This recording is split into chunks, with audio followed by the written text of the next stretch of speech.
Hello, Cloud Dwellers. As part of our ongoing Marketing Cloud CERT review, we're back today to explore another question that has to do with content creation. This time, we're exploring what dynamic content is and what it does within Marketing Cloud. Let's check it out. Now, this week's question is a simple but a very important question, and that is, why is dynamic content valuable?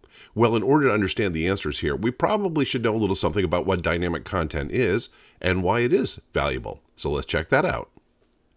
Dynamic content blocks can be created and set in Content Builder.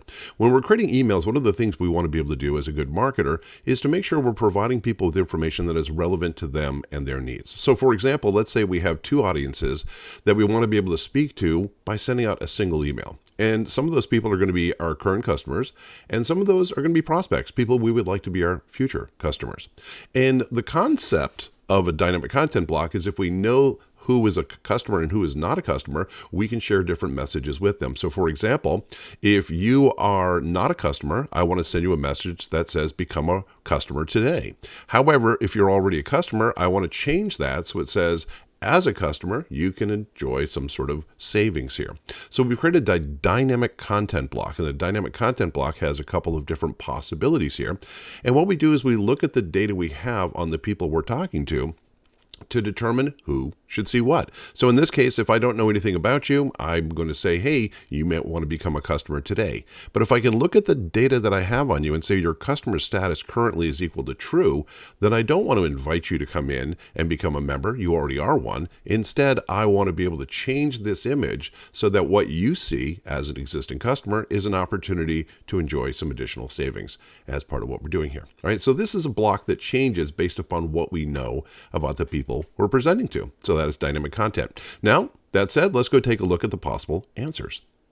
Now, answer A is offering it hides unsubscribe links. Well, as someone sending an email out the door, we want to give people who receive our emails the opportunity to unsubscribe if it's not something they want anymore. This is part of CAN-SPAM compliance law, and we don't want to hide it. So the willingness or desire to hide unsubscribe links, yeah, not a thing. So we're going to say not so much. That's not what we want to be able to do with dynamic content anyway.